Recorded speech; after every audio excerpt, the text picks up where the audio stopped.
Yo, what's good? So I just caught SportsCenter on ESPN, and the entire panel was absolutely going off about multiple massive stories involving the New York Knicks that have fans absolutely losing their minds right now. There's so much happening with this organization simultaneously, from potential blockbuster trade scenarios involving Ja Morant and the emotional Donte DiVincenzo reunion rumors, to what's actually happening on the court with Mikal Bridges, that has Knicks fans genuinely loving what they're seeing through 6 games this season. This is legitimately one of the most exciting times to be a Knicks fan in years, and the SportsCenter crew wanted to break down every single angle of what's developing in New York. Let's start with the bombshell trade speculation, because this is seismic. There's now serious buzz and speculation that Ja Morant could potentially be on his way to New York in what would be an absolutely franchise-altering blockbuster move that would shake up the entire Eastern Conference. But here's the key thing the SportsCenter panel wants everyone to understand. This isn't about any external scandals or off-court issues with Morant. This is about something much deeper happening inside the Memphis Grizzlies organization that nobody is really talking about publicly yet, but is creating an irreversible rift. Hey, what's up, everyone? Before we jump into this massive Knicks news, I just want to ask you for a quick favor that would mean the world to me. If you could just take 1 second right now and hit that like button, it would be incredibly important to me and helps this channel grow so much. I know it seems like a small thing, but those likes genuinely make a huge difference in getting this content out to more Knicks fans who need to stay updated on everything happening with this team. So, seriously, just tap that like button real quick. It literally takes 1 second and it helps me out, more than you know. According to sources close to the situation that the analysts have been hearing from, the Grizzlies have undergone a drastic and dramatic change in team culture and organizational philosophy. Memphis recently parted ways with head coach Taylor Jenkins after years of building the entire franchise around Ja Morant's creative, freelancing, emotionally driven style of explosive basketball. The new coaching staff that's come in to replace Jenkins is focused on something completely different. Rigid discipline, structured, systematic basketball, defined role-playing, and true collective team play, where no single player is bigger than the system itself. And that's where the fundamental problem began, according to the SportsCenter breakdown. Ja Morant, who's been accustomed to being the absolute center of Memphis's offensive universe for his entire career, the emotional heartbeat and face of the franchise, the player who had the unlimited green light to create and improvise however he saw fit on every single possession. He hasn't adapted well to this new restrictive philosophy whatsoever. The new coaching staff wants constant ball movement. They want clearly defined roles for every player. They want guys operating strictly within a structured offensive system. But Morant's entire game, his entire identity as a basketball player, is built on creative freedom and improvisation, on being that dynamic, explosive playmaker who can break down any defense with his otherworldly athleticism and improvisational brilliance. The SportsCenter analysts emphasized this isn't a talent issue in any way. Everyone around the league knows that Ja Morant is one of the most electrifying and talented players in the entire NBA. This is purely a philosophical conflict between a transcendent individual talent and a new organizational direction that prioritizes the collective system over individual star power. Sources indicate that behind closed doors in Memphis, there have been increasing tensions and heated discussions between Morant and the coaching staff about shot selection, about pace of play, about defensive effort and commitment levels, about fitting into a more regimented and controlled system. The coaching staff wants Morant to play more under control, to trust his teammates more consistently, to operate within their structured offensive sets rather than freelancing. But that's fundamentally not who Ja Morant is as a player. His greatness and his superstar ability comes from that explosive, unpredictable, high-wire act style that makes him so special and so difficult to defend. What the SportsCenter crew found most revealing and telling is that Morant's performance has noticeably declined under this new restrictive system, and more importantly, his minutes have actually started to decrease. When your franchise superstar, who was an all-NBA first-team talent just a year ago, is suddenly playing fewer minutes and looking significantly less effective, that tells you absolutely everything about the massive disconnect between player and system. The relationship between Morant and the new coaching staff has deteriorated to the point where both sides privately recognize this marriage isn't working anymore and can't be salvaged. There's been a complete breakdown in trust and communication between the organization and their star player. The panel emphasized this rupture appears to be completely irreversible at this point. Memphis's front office has made it crystal clear through their coaching hire and their new philosophical direction that they're fully committed to building a certain way moving forward. And if their star player can't or won't fit into that specific vision, then difficult decisions need to be made for the good of the organization. For Morant's part, sources suggest he's increasingly frustrated with his diminished role, with the creative constraints being placed on his natural game, with feeling like the organization has completely moved away from the playing style that made him a superstar and multiple-time All-Star in the first place. So the inevitable result, according to the Sports Center analysis, is an unavoidable separation and a future trade that's being viewed as mutually necessary by both the Grizzlies organization and Morant's representation. Memphis can get maximum trade value for Morant while he's still young at only 25 years old and under long-term contract control. Morant can find a new situation where his explosive, creative, freelancing style is not just accepted and tolerated, but actively celebrated and built around as the centerpiece of the offense. And that's where the New York Knicks enter the picture as the absolutely perfect destination for Ja Morant, according to the panel. The Knicks under Tom Thibodeau's tenure built an elite defensive foundation and winning culture. But with Mike Brown now implementing a faster-paced, more creative and modern offensive system, they desperately need that dynamic, explosive playmaker who can operate with creative freedom. Morant would have the perfect blend in New York. Brown's system allows for individual creativity within an overall team structure, and pairing Morant with the Knicks' elite defensive pieces and offensive weapons would be absolutely lethal and championship caliber. Just imagine Ja Morant running pick-and-roll actions with Karl Anthony Towns, throwing highlight reel alley-oops to athletic finishers, pushing the pace relentlessly in transition with the Madison Square Garden crowd going absolutely insane on every possession. That's the vision the Sports Center crew is painting. The basketball fit makes perfect sense on every level.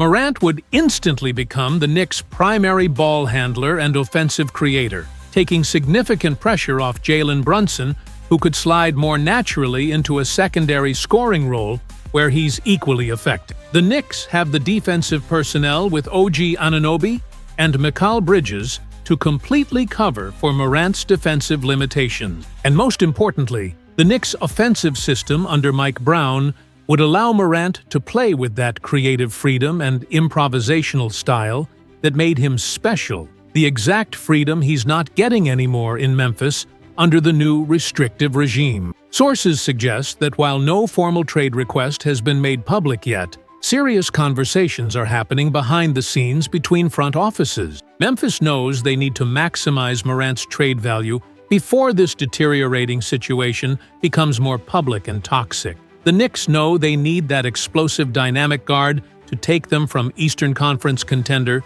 to legitimate championship favorite. It's a situation where both sides could benefit enormously from making a blockbuster deal happen. But that's not the only potential reunion story developing. Former Knicks guard Donte DiVincenzo is set to return to Madison Square Garden when his Minnesota Timberwolves take on New York. And when he was speaking to the media about his return to MSG, he made some absolutely shocking and heartfelt comments that show without any shadow of doubt that his heart is still completely with New York. The Sports Center crew wanted to emphasize that if they took a poll right now, asking which former Knicks player that's still active in the league should return to this team, it would be an absolute landslide in favor of Donte DiVincenzo. He's the one that got away, the one that Knicks fans never wanted to leave in the first place, the player who embodied absolutely everything about New York basketball: the relentless hustle, the physical toughness, the competitive grit, the clutch three-point shooting,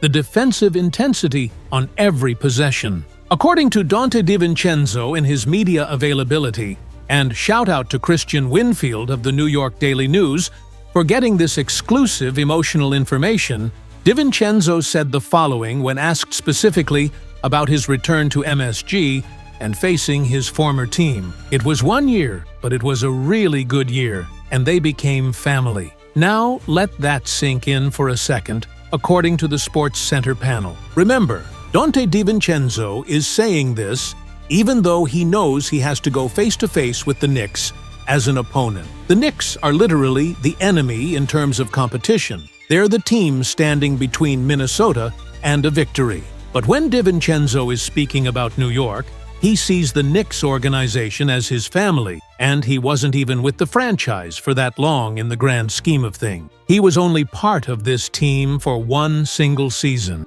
and he still sees the Knicks as his family. That speaks volumes about the culture that Tom Thibodeau built, the genuine relationships that were formed, and the deep bond that DiVincenzo created with this organization in such a short period of time. But it gets even deeper and more emotional than that, according to the Sports Center breakdown. The second major revelation came when reporters asked DiVincenzo what he misses most about New York, or what he misses most about being a Knick. And his answer was, all of it. The fans, the energy, the atmosphere, the passion, the electricity of MSG. He still genuinely misses a significant part of being in New York, DiVincenzo said, and the panel is quoting him directly here. "I always go back to the fans. There's that love and respect and appreciation for, I guess, the way I played the game and the interaction I've had with them. That's what I cherish, coming back to the city and getting that love and interacting with all the fans. That's kind of what I get out of it." So let the Sports Center crew get this straight for everyone watching. Donte DiVincenzo is taking on the Knicks as an opponent, but he still considers New York as his family, and he genuinely misses the biggest and one of the absolute best fan bases in the entire NBA, the New York Knicks faithful at Madison Square Garden. He misses the fans. He misses the interactions he had with them. He misses the unique energy and passion that only New York can provide. But the panel asked, is that it? Is that all DiVincenzo revealed? Or is there something else, something even more meaningful? And yes, there absolutely is more to this emotional story. When you see somebody or consider an organization as family, what do you normally do with family according to the analysts? You call them regularly. You speak with them frequently. You check in on them to see how they're doing. And Donte DiVincenzo, even to this very day, months after being traded away from New York, still keeps in regular, constant contact with many former Knicks players and former Knicks staff members. That tells you, without any shadow of doubt, that his heart is still genuinely with New York. You don't do all of this. You don't say all these things. You don't maintain all these relationships.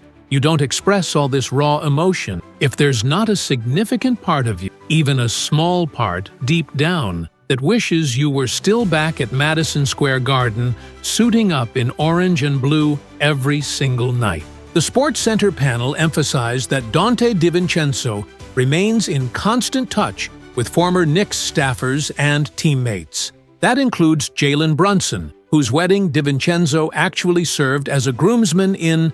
That's not just a teammate, that's a genuine brother. That's true family. DiVincenzo said, "I'm looking forward to guarding everybody. I love playing against Deuce McBride, OG Anunoby. It's always fun to compete against your former teammates, but also your friends." See, the analysts asked viewers, should we say that last part again for emphasis? But also your friends, not just former teammates, not just former co-workers, but genuine lifelong friends. DiVincenzo continued, "Business is business at the end of the day, but the fans, they're always going to have a special place in my heart." So the fans in New York will always be part of DiVincenzo's heart, according to his own words. You know what that tells the Sports Center crew? It tells them that DiVincenzo's heart never truly left New York City whatsoever. What it sounds like to the panel is that once Donte DiVincenzo can make a decision about his own future as a free agent, once he can choose his own destiny and select what team he wants to join without being controlled by trades or front office decisions, They think it's only a matter of time before he chooses the New York Knicks once again. The Knicks never wanted to get rid of Donte DiVincenzo, according to the panel's understanding of the situation. And DiVincenzo never wanted to leave New York. That much is crystal clear from his emotional comments. The only reason, the singular reason he's part of Minnesota right now wearing a Timberwolves uniform is because the Knicks would have never been able to complete the blockbuster trade for Karl Anthony Towns unless they included Donte DiVincenzo in that package deal along with Julius Randle. Now, unfortunately, the SportsCenter crew does not believe that this DiVincenzo reunion is going to happen anytime soon in the immediate future. Do they think it's possible long-term? Absolutely yes. Do they believe the Knicks organization wants it to happen? Yes, without question. Do they believe Donte DiVincenzo wants it to happen? Yes, based on everything he just revealed. That's exactly why the panel believes that sooner or later, whether it's next off-season or the one after that, DiVincenzo will make his triumphant return to Madison Square Garden as a New York Knick once again. But now let's talk about what Knicks fans are absolutely loving right now, according to SportsCenter. And that's what they're seeing from Mikal Bridges through 6 games this season. There have been some ups and downs with the Knicks being 3-3.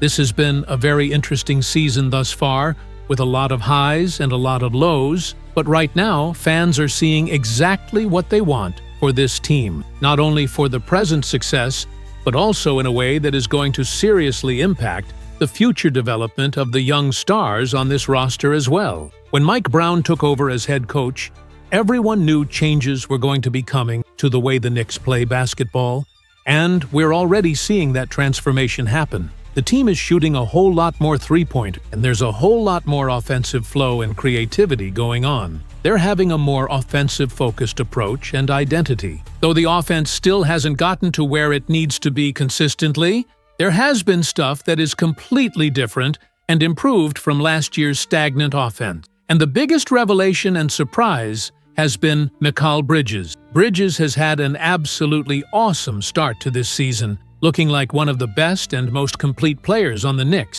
while also going out and having an incredible stretch where he's really playing significant lead ball handler minutes. And that offensive responsibility has worked swimmingly for the Knicks thus far, according to the panel. It's something that the Knicks organization did want to experiment with under Mike Brown's new system, and now we're seeing that vision come to life on the court. We're seeing Bridges be more of a lead guard and primary initiator a lot of the time, and one of the strategic reasons for that is so Jalen Brunson can get more off-ball scoring looks and operate more as a secondary creator. And the analysts emphasized, it's working out beautifully. Bridges has shown that he has been absolutely excellent in that expanded role. But also, on top of that offensive production, the SportsCenter crew is seeing Bridges help out and mentor the young players on the roster so much already, which is having a massive impact on team culture. According to reporting from James Edwards,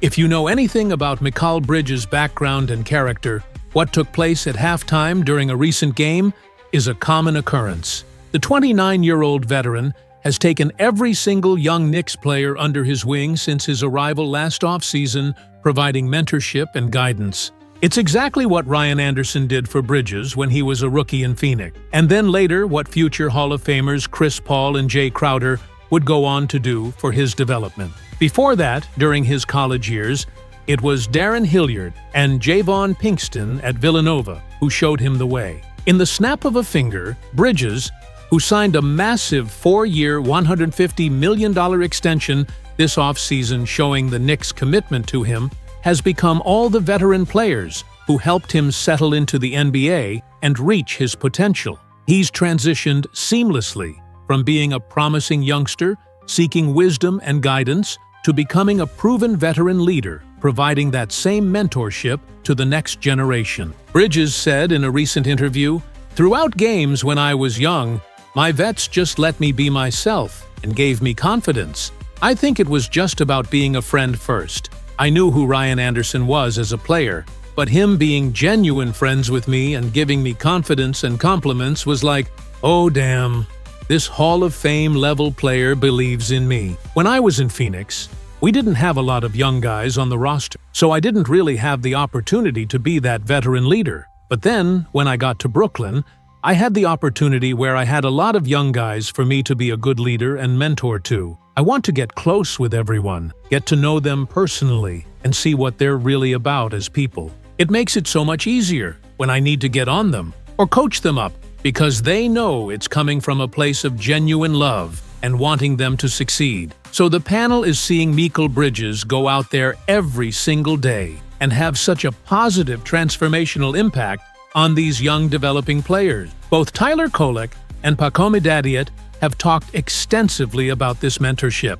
Kolek said, "You can see that when Mikal was a younger guy in the league that he had those veteran mentors too. They built a real culture of brotherhood. You don't see that authentic connection every day in the NBA nowadays. Mikal was so welcoming from day one and is constantly teaching us the little thing. And not just basketball stuff either. He shows us how to move off the court, how to be a man and an actual professional in every aspect of life." 30. James Edwards also mentioned in his excellent reporting that last summer, Dadiet didn't just enter the sport's most prestigious club as a teenager. He moved to an entirely new country, an ocean away from his home. The young Frenchman's head was spinning as his entire world was changing so quickly and dramatically. At the exact same time, Bridges was coming to the Knicks in the blockbuster trade. His path to Madison Square Garden wasn't as long as Dadiet's international journey. It was just over the Brooklyn Bridge. Yet even while Bridges was getting acclimated to his own new surrounding and dealing with heightened expectations as a major trade acquisition, he made it an absolute point to make sure that his new rookie teammate was getting equally comfortable in his new life.